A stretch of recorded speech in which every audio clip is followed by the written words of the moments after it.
Undoubtedly, stress and anxiety are at an all-time high. For some, the effects are causing an unfortunate effect on their hair. Dr. Michelle Henry joins us today to share more about what we can do to protect our crowns. Good morning, doctor. Good morning. Thank you for having me. Thank you. This is an important conversation as we look at how much stress we're all under right now, especially in the midst of a pandemic. And what I'm hearing is that stress increases the risk of hair loss. Can you help us understand fact from fiction and what are the myths versus the realities? Yes, absolutely. So here are the facts. COVID-19 is causing hair-raising financial, health, social, and work stress. And in turn, we're seeing an increase in stress-related issues, so things like acne and, of course, hair loss. We know that hair loss has a strong genetic component. So a lot of our hair loss tendency we also get from our parents. We inherit that from our parents. But there are also some myths. So as my patients are coming in complaining of hair loss, they're adopting some things that just aren't true. So a lot of my patients are coming in and they're brushing their hair. And actually brushing won't stimulate hair growth. Brushing is actually friction and it may cause some breakage. Cutting the hair. So patients come in and they want to cut their hair to stimulate hair growth. Well, cutting is actually cutting the ends of the hair when true hair growth is stimulated from the follicles, so at the scalp. Something else that I'm seeing is that patients are abandoning their hair care. They think that washing their hair will actually promote hair loss. And actually, I want you to do the opposite. I want you to stick to a consistent regimen that really focuses on promoting hair growth and promoting hair density to really try to retain some of the hair that you have and cause the promotion of the return of some of the hair that you lost.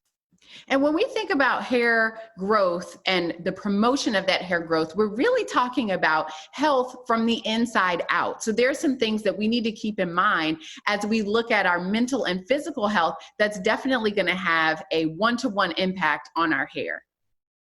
So absolutely. Our body sees mental stress in the same way that it sees physical stress, and it can cause hair shedding. So I really like to encourage the reduction of stress. So thinking about things like working out. When you're working up a sweat, you're really getting those endorphins pumping, and that's a way to reduce stress. Prioritize your mental health. So something I love to do, I personally love meditation. So meditation is a really great tool to de-stress. I love some of the popular apps like Calm and Headspace to help guide that process. Think about your diet. So we know there is a direct link between diet and our hair, skin, and our nail health. So think about nutritious foods, a well-balanced diet, making sure you're having lean protein. Think about foods like salmon, avocado, nuts. They all have those healthy omega-3 fats, which are really critical for full, healthy, shiny hair. And try to avoid those things that we may want to indulge in because we're stressed out. So those sweet, sugary foods that we may want to indulge in not only compromise our overall health and also can cause acne, but it can compromise the quality of our hair. That is so important. And then, okay, we've talked about the inside, but we've always got to talk about the actual head itself and making sure that, we're keeping our scalp not only healthy, but moisturized in the right ways. So tell us about what we should be doing to keep our scalp in the top condition.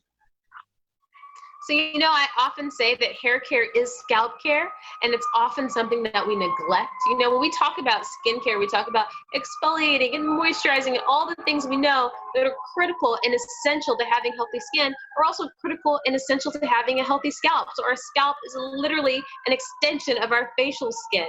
So I want you to make sure that you're familiar with your scalp. So massage your scalp, look at your scalp, make sure that your scalp should not feel itchy. It should not feel tender.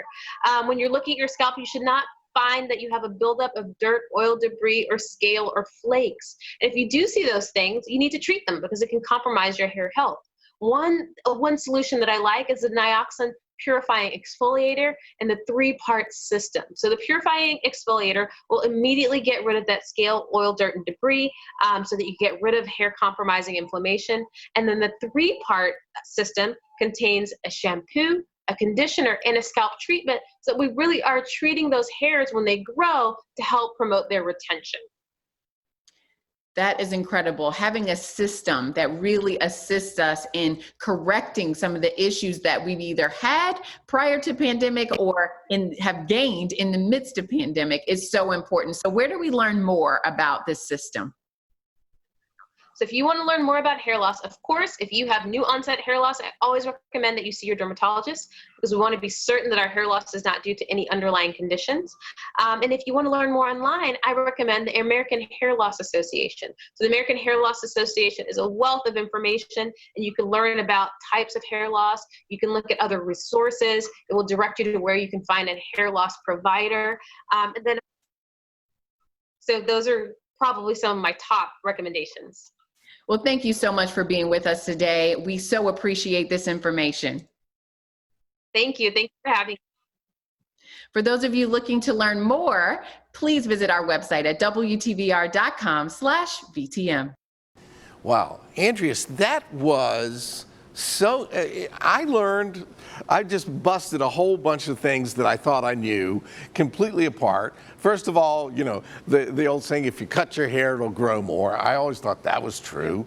Not true. The other part was like, if you don't wash your hair as much, it'll help your scalp. It's like, no, you're supposed to stay with whatever routine you're already on. And that was really interesting. And, you know, it makes you think about how much we think about our hair. And one way to test that is go back and look at pictures of yourself over the years and see all the different hairstyles. Yeah, I mean, it's really important to have a great routine, a healthy routine that's more about your internal to external health rather than how your hair looks. You know, Yeah. It can still look pretty good and not be healthy. So it's so interesting that so many people deal with this and that you really have to get on top of it early. Wow, that was amazing. I learned so much, and we do this all the time on our show. We're like, oh, I've had that wrong this whole time. So thanks for the little tip on that one. And yeah, my hair's getting a little thinner.